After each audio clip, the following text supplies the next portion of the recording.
Assalamualaikum warahmatullahi wabarakatuh.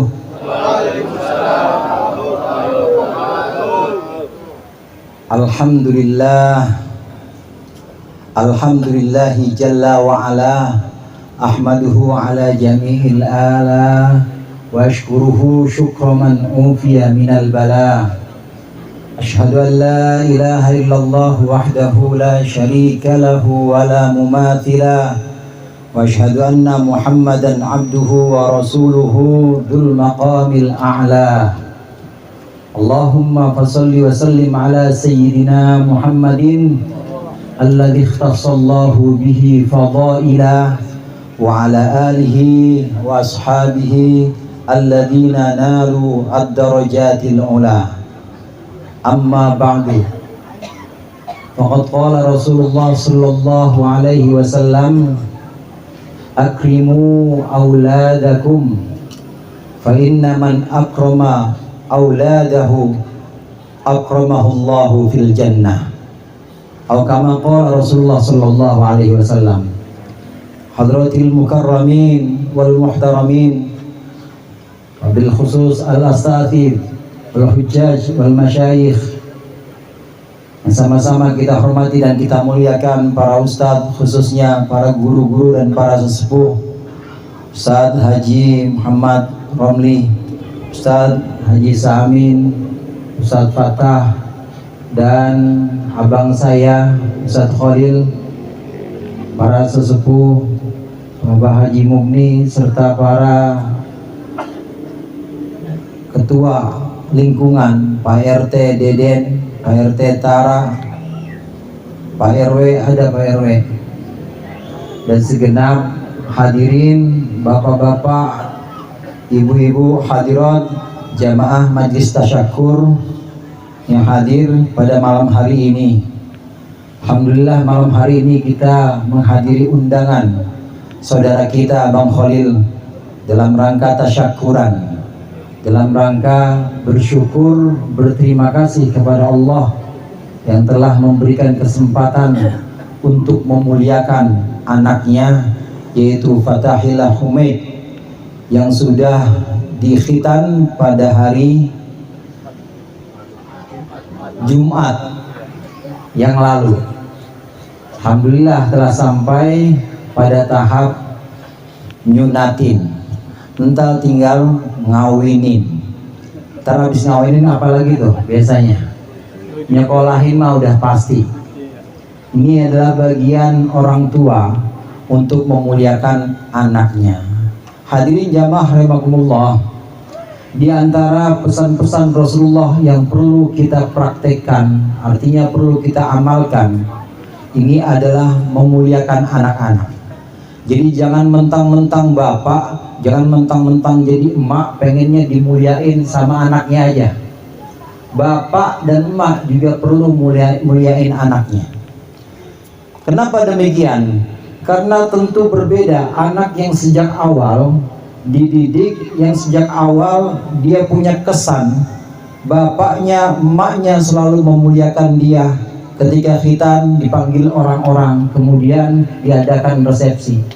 Nanti ketika nikah juga diundang orang-orang, diadakan tasyakuran, diadakan juga resepsi. Ini nanti muncul kesan bahwa itu emak sama bapak begitu memuliakan saya. Orang-orang kenal sama saya anaknya Bang Khalil. Ini yang membuat saya bangga jadi anaknya Bang Khalil. Ini yang membuat saya kemudian merasa berhutang budi dan wajib membalas jasa emak sama bapak. Ini bagian dari kita untuk memuliakan anak-anak kita. Jamaah rahimakumullah, kalau kita mau memuliakan, kalau kita mau dimuliakan oleh anak, maka contohkan dulu kita memuliakan anak kita. Karena yang pertama kali dilihat oleh anak itu, yang pertama kali didapat oleh anak itu bukan pesan dari lisan. Yang pertama kali dilihat oleh anak adalah pesan dari perilaku kita. Ada ibu misalnya, ada emaknya, lu kalau udah maghrib neng, mandi, jangan main HP aja. Cuma tuh ibu belum mandi, belum sholat juga ngomongnya. Kira-kira tuh bocah bakal nurut apa enggak, Bu?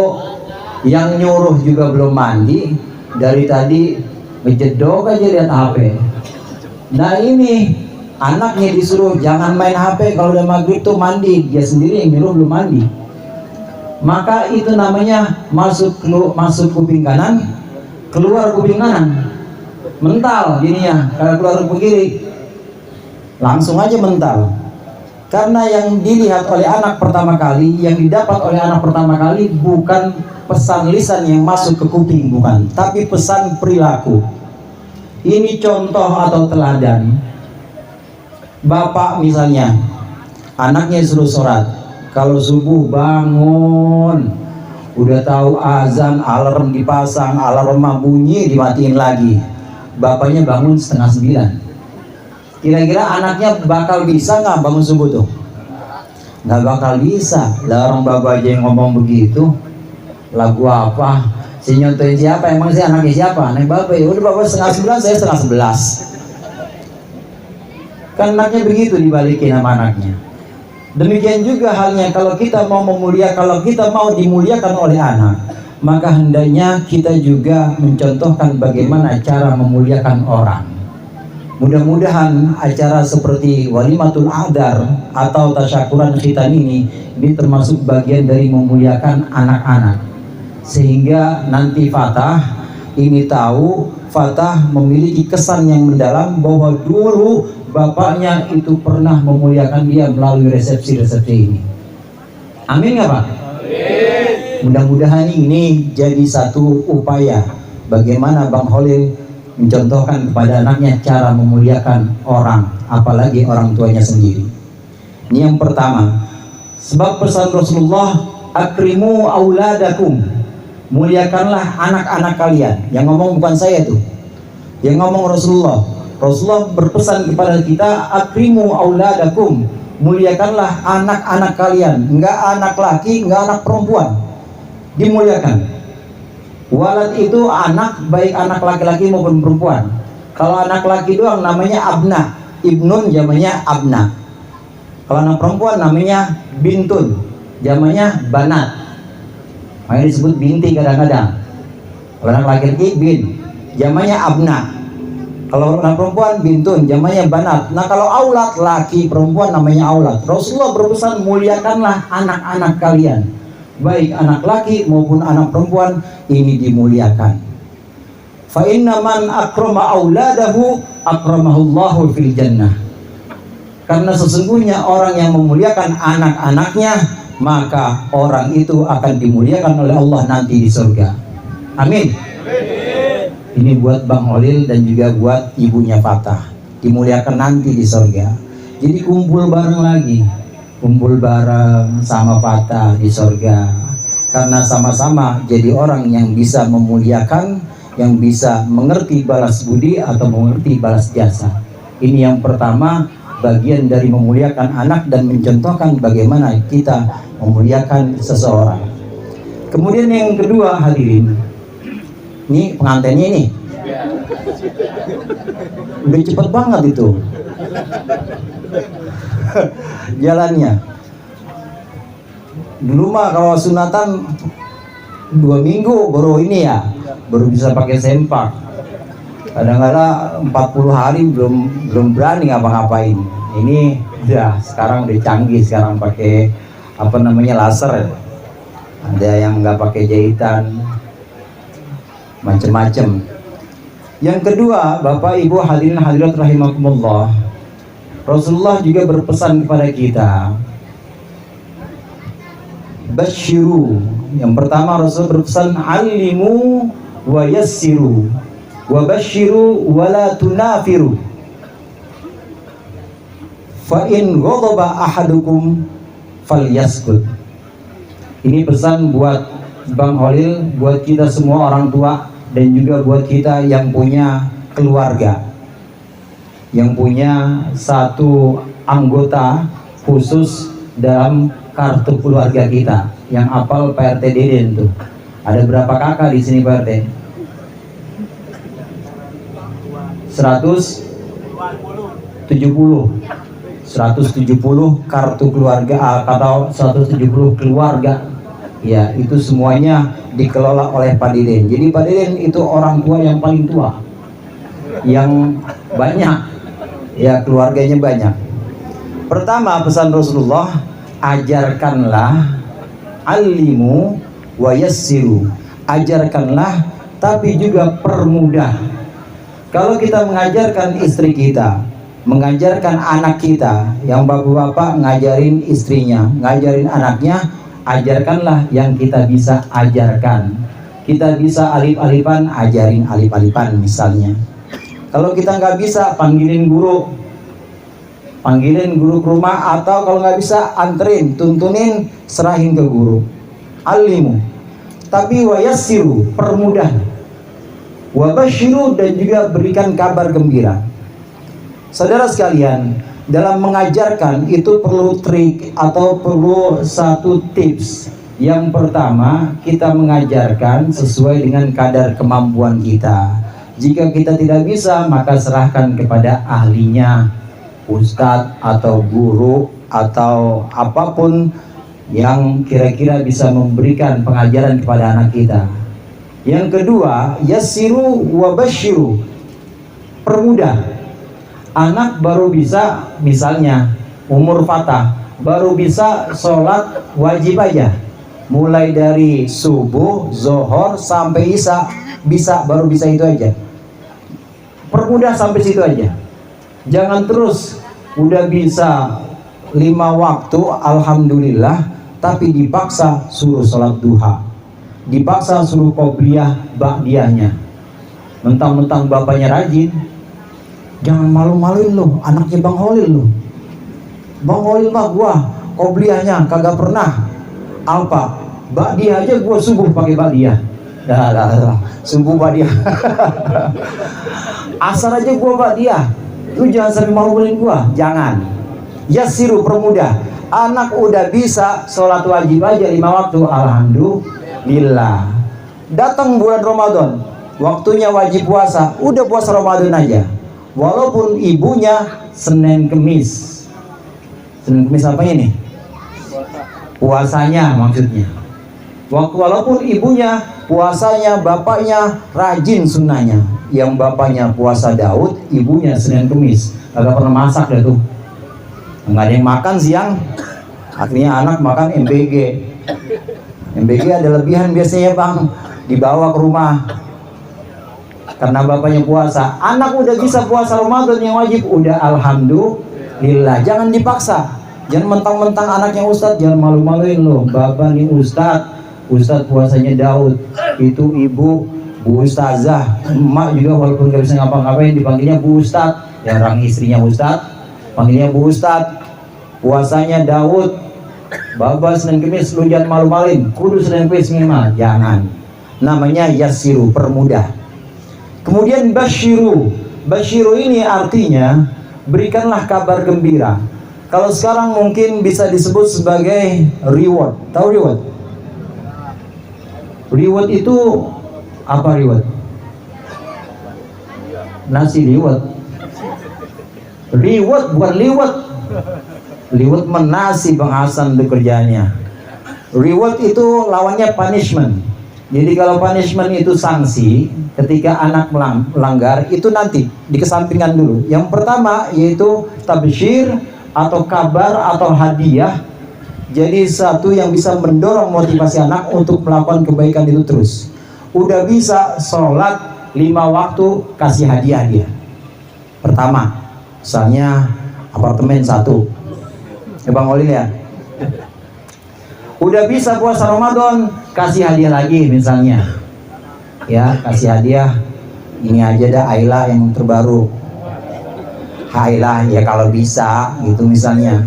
Kasih hadiah. Kesoninya jangan kasih hadiah. Ini tabsyir, ini hadiah seperti ini, kabar gembira seperti ini penting tapi di awal saja supaya anak tidak tergantung. Dia ibadah bukan karena apartemen, dia puasa bukan karena Ayla, bukan karena itu semua, tapi karena Allah. Jadi di awal-awal perlu. Dan yang paling penting dari pesan Rasulullah ini, wala tunaffiru, jangan bikin anak-anak kita kabur dari kita. Jadi boleh, pernah saya sampaikan, jangan kita berlebihan, jangan kita ifrat, berlebihan terlalu keras, jangan juga kita tafrid, terlalu longgar. Kalau terlalu keras, mental anak-anak kita. Terlalu keras kita didik anak-anak kita, disuruh sholat, disuruh puasa, giliran sunatan masal nggak pernah dirayain, disuruh datang tahlilan, disuruh giliran dia ulang tahun kagak pernah dirayain. Makanya berkat aja berkat, pokoknya nggak pernah dibeliin kue tar. Makanya pokoknya hasil selamatan semua bagus, hasil selamatan, tapi yang boleh diajarkan juga dia nraktir orang. Ini nggak pernah. Itu kita kebangetan keras, terlalu keras maka tidak baik. Tetapi terlalu lembek, ifrat namanya, itu juga tidak baik. Jadi bagaimana di tengah-tengah? Di tengah-tengah moderat, tidak terlalu keras dan juga tidak terlalu lembek. Yang penting prinsipnya jangan bikin anak-anak kita ini kabur, mental, akhirnya takut sama bapaknya. Emak juga begitu. Emak juga jangan terlalu lembek. Emak sukanya yang keras-keras. Kalau nggak keras nggak jadi patah. Paham orang-orang? Paham aja, yang udah kawin juga paham aja. Nah, kalau terlalu lembek, itu anak juga jadi manja. Jadi ada di bagian pertengahan. Dan terakhir, ini pesan Rasulullah dalam rangkaian pesan ini, wa in ghadaba ahadukum falyaskut. Kalau lagi ada yang marah, salah seorang dari anggota keluarga, salah seorang dari kalian marah, maka hendaknya diam, nggak usah diperpanjang. Lagi marahnya berdiri, duduk masih marah juga, rebahan masih marah juga, kira-kira ajak kelon. Pokoknya ajak yang kira-kira bisa menghindarkan. Masih marah juga, wudhu ke musola, bawa bantal, guling, tidur musola aja udah. Orang nggak bisa diapa-apain. Jangan diladenin kalau marah. Kalau marah maka hendaknya diam. Ini secara tidak langsung kita juga mengajarkan kepada anak-anak kita. Ketika ada perselisihan antara bapak dengan ibunya, bapaknya diam. Kalau ibunya lagi giliran banyak ngomelnya, bapaknya yang diam. Tapi kalau giliran bapaknya yang diam, ibunya banyak ngomelnya. Ya memang begitu, emang semua juga yang banyak ngomel kan ibu ya.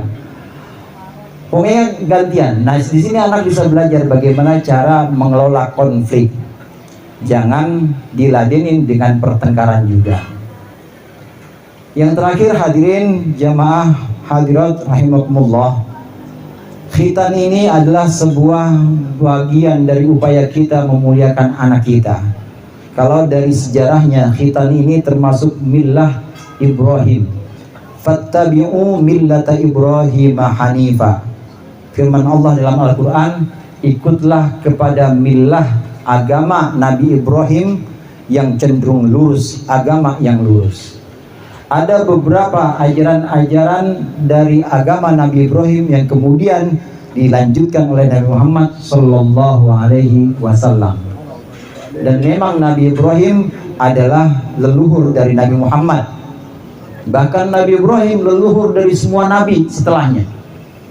Kalau kenal Nabi Ishak, Nabi Yakub, Nabi Musa, Nabi Daud, Nabi Salomon, atau Nabi Salomon, Sulaiman, David, Salomon, itu nama sebutan lainnya aja. Nabi Yahya, Nabi Zakaria, Nabi Isa, itu semua leluhurnya Nabi Ibrahim dari garis Ishak. Kalau kenal Nabi Ismail, kemudian Nabi Muhammad SAW, itu leluhurnya juga satu, Nabi Ibrahim. Moyangnya adalah Nabi Ibrahim. Nabi-nabi setelah Nabi Ibrahim itu pasti dari keturunan Nabi Ibrahim. Karena yang disebut Abul Anbiya, disebut bapak para nabi. Dan Nabi Ibrahim banyak ajaran-ajarannya dalam Islam ini kemudian diabadikan, dijadikan sebagai syariat Islam juga.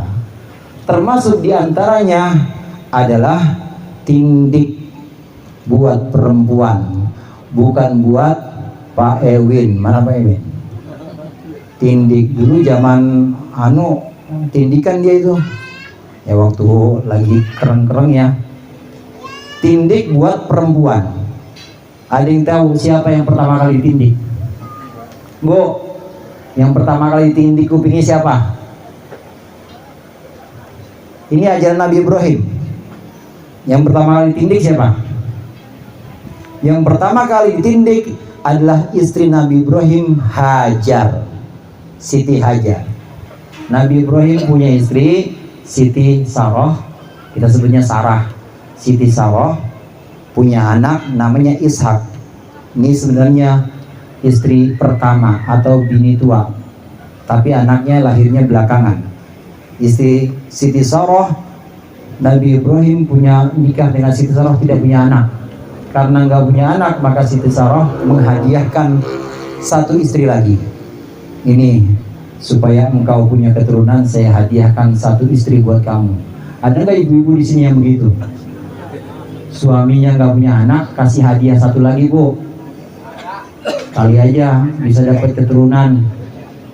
Dikasihlah keturunan satu lagi, namanya, dikasihlah satu istri lagi namanya Hajar, Siti Hajar, pakai H besar. Siti Hajar. Siti Hajar inilah yang kemudian ditindik pertama kali. Boleh kalau kamu mau dengan dia, syaratnya kamu harus berani menyakiti dia, kata Siti Sarah. Bagaimana cara menyakiti Hajar? Maka yang penting kamu berikan dia rasa sakit dan kamu perlihatkan kepada saya bahwa kamu itu pernah menyakiti dia, kata Siti Sarah. Akhirnya ditindik Siti Hajar. Tindik sakit nggak tindik? Ditindik sakit nggak? Sakit. Tapi ternyata abis ditindik kok makin cantik.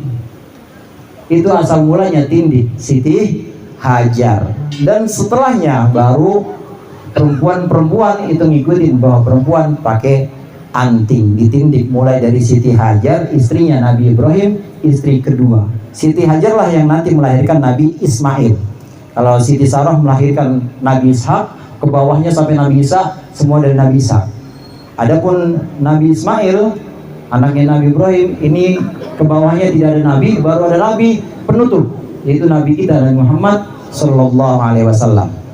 Ini asal mula tindik. Tindik ini juga termasuk dari millah Ibrahim, ajaran Nabi Ibrahim yang sampai sekarang diabadikan. Untuk perempuan kita muslimah ditindik. Termasuk millah Ibrahim itu sinyal udahan. Suruh udahan ya? Ada belnya, Bang?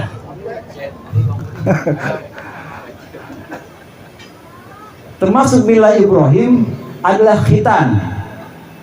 Sebagian Nabi alaihi wassalatu wassalam ada yang sudah ditindik sejak lahir. Di antaranya Nabi Adam sudah ditindik. Putranya Nabi Adam namanya Nabi Syith sudah ditindik. Cucunya Nabi Idris, khitan maksud saya. Sebagian para Nabi alaihi wassalatu wassalam itu sudah disunat atau dikhitan sejak lahir. Nabi Adam sudah. Jadi sudah seperti itu sejak lahir. Kemudian Nabi Syith, anaknya Nabi Adam. Nabi Idris juga sudah. Kemudian setelahnya tidak ada, baru ada Nabi Ibrahim. Tapi Nabi Ibrahim belum disunat. Sejak itulah dimulai syariat yang namanya syariat khitan. Nabi Ibrahim diwajibkan khitan melalui beberapa pesan untuk membersihkan diri. Ya Ibrahim toharoh, bersihkanlah. Nabi Ibrahim kemudian mencukur kumisnya. Ibrahim bersihkan lagi. Nabi Ibrahim kemudian memotong kukunya. Makanya yang pada punya kumis biar rapi, yang pada punya kuku biar rapi. Apalagi itu jalan-jalan masuknya air saat wudhu, itu biar bersih. Jangan sampai lebih dari 40 hari kuku kagak dipotong. Jangan sampai lebih dari 40 hari kumis kagak dipotong. Ribet makannya. Apalagi makan bubur kacang hijau, nyangkut semua. Sebelum 40 hari harus dipotong. Ibrahim bersihkanlah. Nabi Ibrahim istinja. Ibrahim bersihkanlah. Nabi Ibrahim mandi. Sampai seluruh perintah-perintah dilaksanakan. masih tetap ada pesan Ibrahim bersihkanlah. Berpikir Nabi Ibrahim, apa itu? Oh, akhirnya melalui bimbingan Allah itu perintah untuk khitan. Nabi Ibrahim menerima perintah wajib khitan. Ini untuk membersihkan dari najis-najis, wajib khitan pada usia 80 tahun. Sakit nggak kira-kira 80 tahun di khitan? Wah, sakit nggak? Ya kena nyukurin juga orang sini mah. 80 tahun, meskipun sakit, meskipun benar-benar tidak terperi rasanya, ini tetap dilakukan karena perintah dari Allah. Ini milah Nabi Ibrahim, khitan ini. Setelah Nabi Ibrahim ada nabi-nabi yang juga sudah dikhitan. Di antaranya Nabi Isa alaihissalam, begitu lahir sudah dikhitan. Termasuk Nabi kita Nabi Muhammad SAW, begitu lahir sudah dikhitan. Masya Allah, sesuai dengan kehendak Allah itu sudah dikhitan sejak lahir. Bapak Ibu hadirin hadirat rahimakumullah, khitan yang dijadikan sebagai milahnya Nabi Ibrahim ini hukumnya wajib untuk orang laki-laki, wajib, dan sunnah untuk perempuan. Jadi kalau ada anak perempuan nggak dikhitan nggak apa-apa, cuma sunnahnya dikhitan waktu kecil, dan biasanya nggak perlu ngundang orang. Yang namanya dikhitan itu asal digituin aja, pokoknya pakai alat. Ada dokter-dokter, walaupun sekarang sebagian dokter-dokter sudah ada yang melarang itu, tapi sunnah. Kalau enggak juga nggak apa-apa, namanya sunnah, dilakukan dapat pahala, tidak dilakukan nggak dosa. Tapi buat anak laki-laki wajib khitan. Kenapa demikian? Karena saat tidak khitan maka toharohnya, dalam hal ini istinjanya, ceboknya dia tidak akan bersih, tetap ada najis yang dia bawa. Karena nyangkut najis itu di kulup. Tahu kulup ya? Buang Bang Olil, jangan disimpan kulupnya. Oh, siapa? Fatah. Itu tetap nyangkut di situ, maka harus dibuang untuk kebersihan saat istinja. Maka hukumnya khitan untuk anak laki-laki wajib. Orang yang tidak dikhitan maka wudunya, istinjanya tidak sah. Kalau istinjanya tidak sah, sholatnya sah nggak kira-kira? Nggak sah. Maka hukumnya wajib untuk anak laki-laki dikhitan. Ini bagian dari milah Nabi Ibrahim atau agama Nabi Ibrahim yang kemudian diabadikan di dalam ajaran Islam, ajaran Nabi Muhammad SAW. Dan memang sudah demikian, Allah sudah janjikan Nabi Ibrahim ini akan Allah sebutkan, akan Allah kenang pada umat-umat setelahnya. Maka gelar Abul Aulia ya Nabi Ibrahim, Babul Anbiya, bapaknya para nabi ya Nabi Ibrahim. Kemudian namanya diabadikan sampai sekarang dalam tasyahud atau dalam tahiyat kita. Kita kalau tahiyat, Allahumma sholli ala sayyidina Muhammad wa ala ali sayyidina Muhammad kama shallaita ala sayyidina Ibrahim. Diabadikan sampai akhir zaman, maka nama Ibrahim diabadikan dalam sholatnya kita, sholatnya umat Islam. Demikian juga ajarannya, sebagian ajaran Nabi Ibrahim ini juga diabadikan dan diambil dari syariat atau dari milah agama Nabi Ibrahim. Kalau dibicarakan dan kalau dibahas ada banyak milah Nabi Ibrahim yang sampai sekarang masih kita pakai dan dijadikan oleh Rasulullah sebagai syariat Islam. Yang baru kemarin kita laksanakan kurban, yang baru kemarin dilaksanakan oleh saudara-saudara kita haji, itu Nabi Ibrahim semuanya. Rangkaian haji, Safa Marwah, itu Nabi Ibrahim. Siti Hajar, semua adalah milah Ibrahim. Karenanya Nabi Ibrahim ini namanya akan tetap dikenang. Nabi Ibrahim namanya akan tetap disebutkan oleh umat akhir zaman, umat yang paling mulia yaitu kita, karena kita adalah umat Nabi Muhammad. Mulia bukan karena kita mulia, tapi mulia karena kita diangkat menjadi umatnya Nabi Muhammad Sallallahu Alaihi Wasallam. Mudah-mudahan kita bisa mengikuti Rasulullah dan juga kita bisa mendapat keberkahan dari Rasulullah, juga keberkahan dari nabi-nabi sebelum Rasulullah, terutama Nabi Ibrahim. Dan Allah iyyakum ajmain, wallahul muwaffiq ila aqwamit thoriq. Wassalamualaikum warahmatullahi wabarakatuh.